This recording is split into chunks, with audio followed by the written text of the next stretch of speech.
All right, guys, buckle up for this one because it's a story that really got me thinking about loyalty, faith, and what it means to truly have someone's back. The man I'm talking about today is Abu Bakr. Yeah, I know for a lot of you that name might sound unfamiliar, especially if you didn't grow up in a Muslim household. But let me tell you something. If you think about historical figures who literally changed the course of the world, this dude is right up there. Abu Bakr was more than just a friend to the Prophet Muhammad.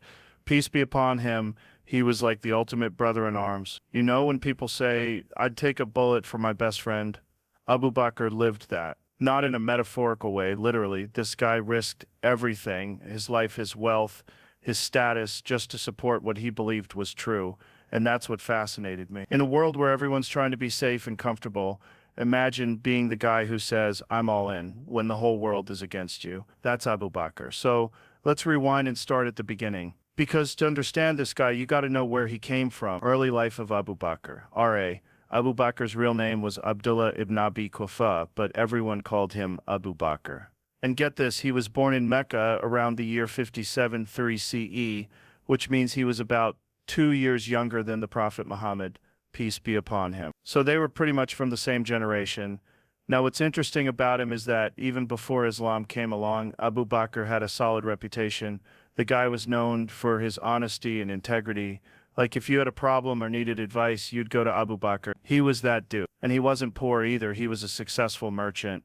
He traveled, did business, and made good money. But here's the thing, even with all that wealth, he wasn't arrogant. People respected him because he was humble, generous, and just a good human being. And this blows my mind. He never drank alcohol. In a culture where drinking was normal, this guy said, nope, not for me. It's like he already had this sense of discipline, you know, that's rare even today. Friendship with the Prophet Muhammad, PBUH. So before Islam, Abu Bakr and Muhammad already knew each other. They were friends.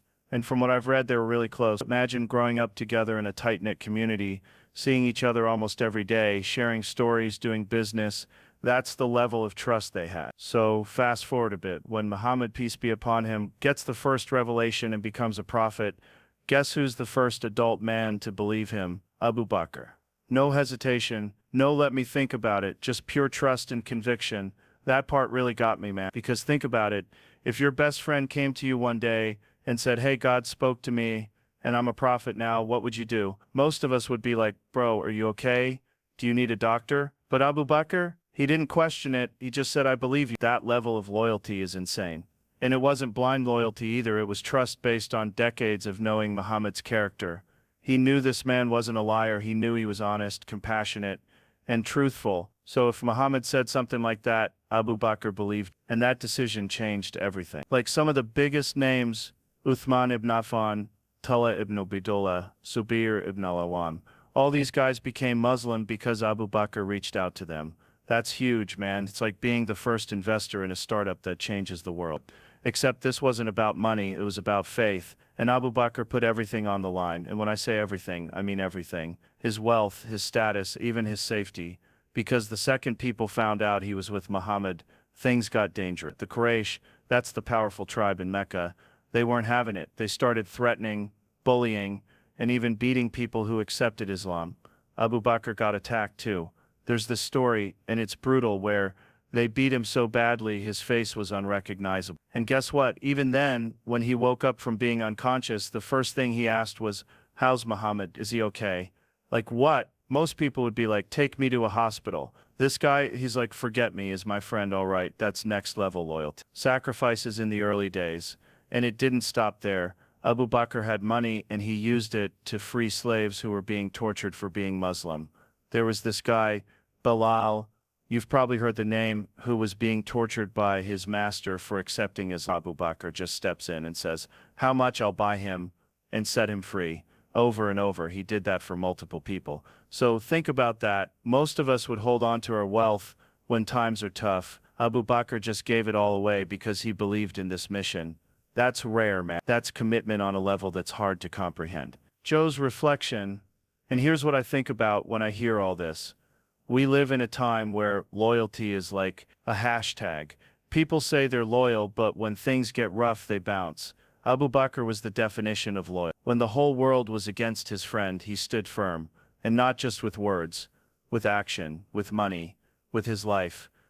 Honestly, I think that's why Muslims hold him in such high regard. He's called a Siddiq, which means the truthful one, because when everyone doubted, he believed. And let me tell you something, that quality, that's something we could all use today. Imagine what your relationships, your friendships, even your society would look like if people had that kind of integrity and loyalty. All right, guys, welcome back.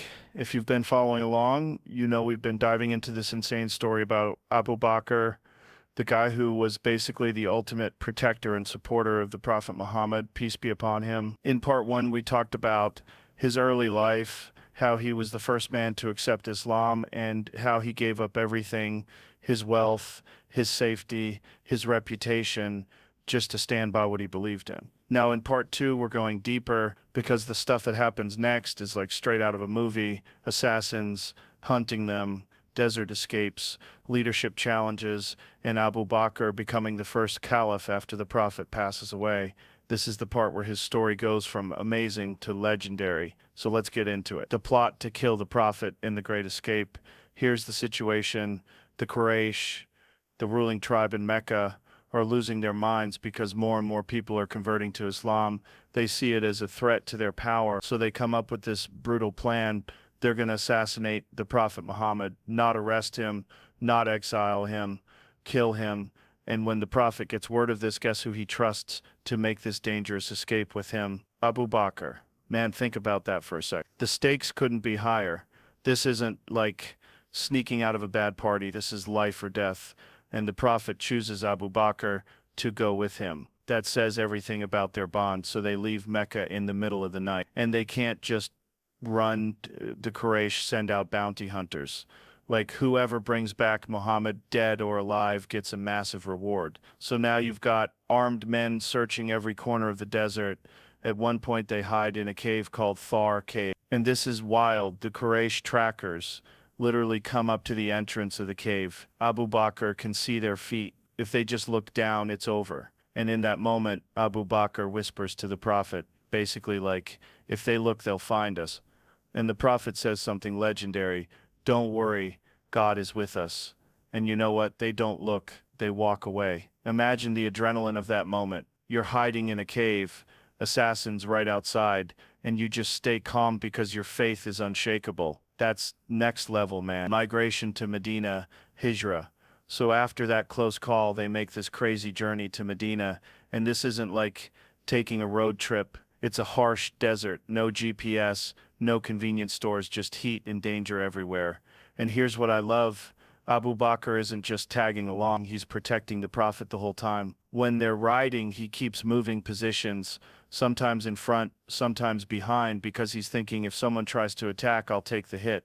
That's insane dedication. By the time they get to Medina, Abu Bakr has given everything, his money, his safety, his peace of mind, just to keep the Prophet safe. That's why Muslims love this guy. He wasn't doing it for fame. He wasn't doing it for power. He did it because he believed this was the truth. Life in Medina, a new chapter. So now they're in Medina.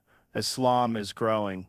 The Muslim community is getting stronger. And Abu Bakr, he's right there front and center. Every time there's a challenge, whether it's defending the city, supporting the poor, or standing firm when others hesitate, Abu Bakr steps up.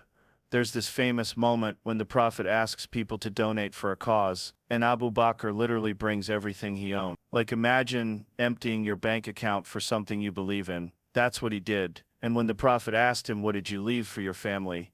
Abu Bakr said, I left them God and his messenger. Like, wow, that level of trust and sacrifice is unreal. The death of the Prophet, the hardest day. Now here's where the story gets emotional. The Prophet Muhammad passes away, and the whole community is in shock. People are crying, some are in denial. Even a tough guy like Umar, one of the Prophet's closest companions, is saying, no way, he's not dead. And then Abu Bakr walks in, he looks at the Prophet, kisses his forehead, and says, you were beautiful in life, and you are beautiful in death. Then he goes out to the people and says this line that's just pure leadership.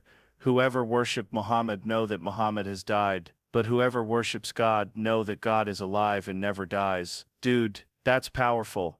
In one sentence, he brings everyone back to reality. That's why this guy becomes the first caliph, the first leader of the Muslim world, after the Prophet. because in the hardest moment he was calm, wise, and focused. Abu Bakr as the first caliph, so now he's running the entire Muslim community. And think about this, they've got enemies, outside, internal disagreements, and the risk of chaos, and Abu Bakr holds it together. He leads with humility. He doesn't become some power-hungry king. In fact, when he becomes caliph, he says, I'm not the best among you. If I do good, support me.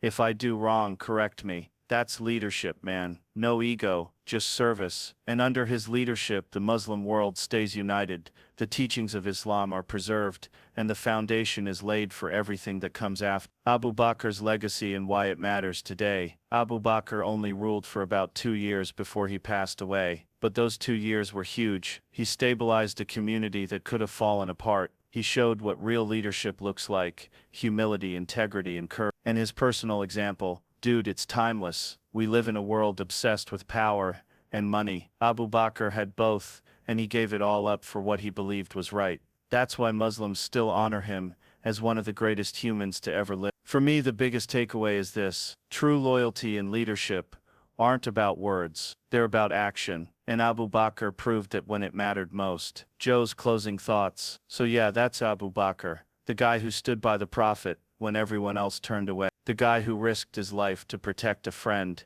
The guy who led a nation with humility. If you've never heard this story before, I hope it hits you the way it hit me. Because honestly, it makes you ask yourself, what do you stand for? Who would you sacrifice for? And what does loyalty really mean to you? Man, history is full of lessons, and Abu Bakr, he's one of the best.